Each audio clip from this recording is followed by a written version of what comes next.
Please do not judge a man on his empty jars. My other playthrough is on Switch. I am CouchCoop, and Dead Cells was released in 2018. Initially 2017, there was early access. It's got 10 out of 10 on Steam. As you all well know, it is one of the most perfect side-scrolling indie roguelikes. In 2023, they released some amazing DLC, which was Return to Castlevania. This is available physical, which I recently picked up, and it comes with, hold on, I'm going to read straight from the box here. Rise of the Giant, The Bad Seed, Fatal Fall, Monster Hunter, The Queen, and the Sea, Return to Castlevania. Jesus Christ, reading.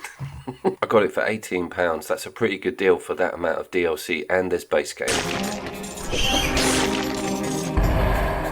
This is me trying to get my head round parry, which I didn't really instigate enough when playing that original game. You do get a shield, which is an alternative to your ranged weapon. It's alternative on preference, I should add. You could have double shield on both your attack buttons.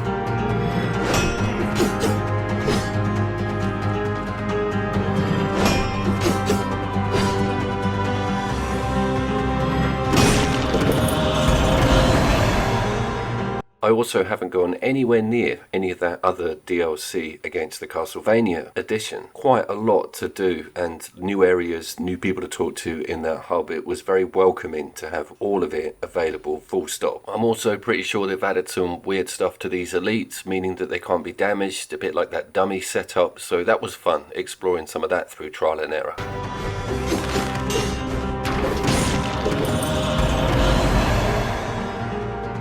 Back to that empty jar point, I was terrified, like with some roguelikes, that you have to have a bit of the base campaign done before being able to access the extra content. Thankfully, the Castlevania section is just down the stairs a bit. You go through a doorway, you have to open a drawbridge, which is quite fun. I think that's a Simon's Quest nod. Simon's Quest, that's Castlevania 2 that came out in 1987 and could potentially be the video game that kicked off angry video gamer nerd AVGN's career, because it certainly wasn't Rex Viper.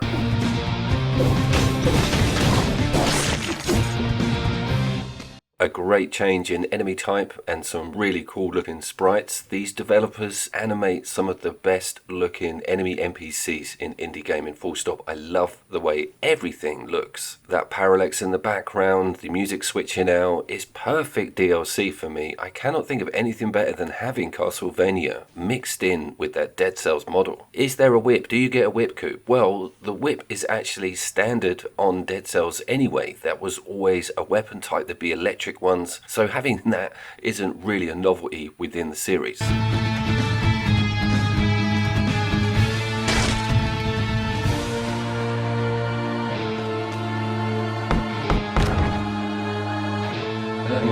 What is a novelty, however, is having a Metroidvania with Castlevania DLC in it. That's quite a mouthful, and it also got me thinking about Castlevania games full stop. Which ones I last interacted with. For me, on a traditional front, with the game's old school layout, it must have been Portrait of Ruin on the DS 2006. That game came with an awful lot of fluff, I seem to remember. Quite an overly complicated, almost RPG level of utility involved with it. But not a terrible game at all. That brings me over to Lords of Shadow on the 360. My God. They took the whole series 3D and it worked. It was a stunning game for the time, and it also features one of the best soundtracks of a video game from that 7th generation genre, up there with Halo 3.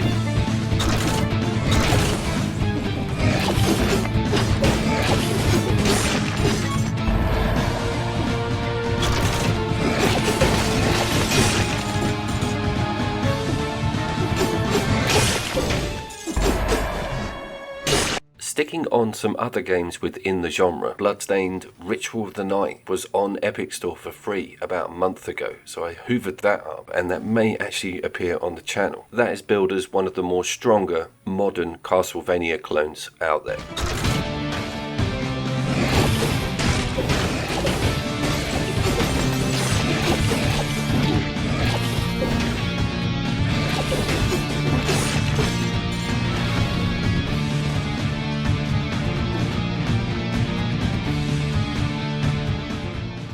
I do want to briefly talk about the game's performance and all of the effects that are going on, how busy it gets, and how we were given a completely free 9th generation upgrade. I reviewed this game standalone on the channel a couple of years ago. There is one tiny thing I want to mention, and that is you get some of the noises out of the pads. I think your health comes out of the pad. The sample is super loud, but I'm okay with that because it doesn't happen too often, but it has a big click at the end of it. It's like the end of the sample. They haven't smoothed it off. I might be going mad. Can I get some confirmation on that? But my point being, I've been checking in on this game for over half a decade, and when it was first out on that PlayStation 4 base and the Switch, it did chug a little bit, but it's so smooth. I'm not sure if that's because of the 9th gen, but I never really had any huge complaints with it on my base Switch. The start of this Castlevania level has this awesome lift structure in it. You're going up and further through this tower to get to the castle. I love it as an introduction. It is also dropping some unique items tailored to this DLC. Alucard's shield comes up.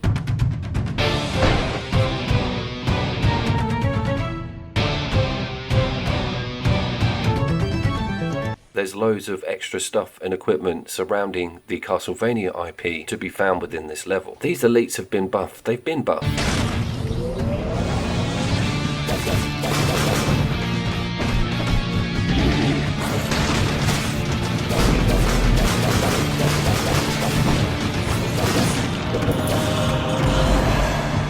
My final bit of Castlevania related media that I want to discuss, and I feel like I'm saying something highly controversial here, is that Netflix Series 1 was not horrendous and was animated quite well. The angle on the story and all of the lore was kind of in the right place. It sort of worked. It was diluted massively with a further season, I think, but if you haven't got to that, it's worth looking at. Completely opposite story to the Devil May Cry thing. There were 4 seasons of it? Wow.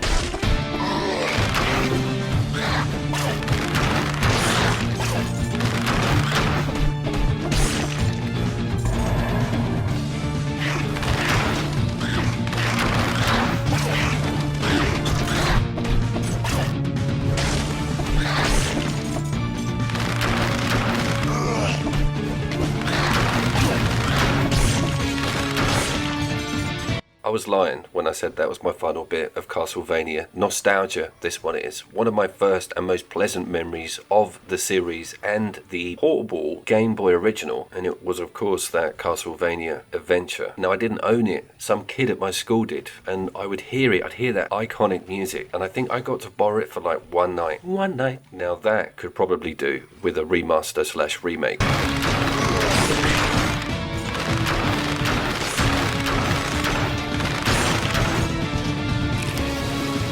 Okay, I think I've said the word Castlevania enough and bored you with some of my mundane history on the series. This is absolutely brilliant, a must purchase if you're into physical games, and what a great piece of news having an indie like that make it onto 9th gen with its own awesome bundle. I am currently celebrating 25,000 subscribers. I've got a big local co-op video coming up and some more big single player content. And off the brief, it may look like I might fold and buy Ark Raiders. Stay tuned. I'll see you down there. Yes, there's another OP elite.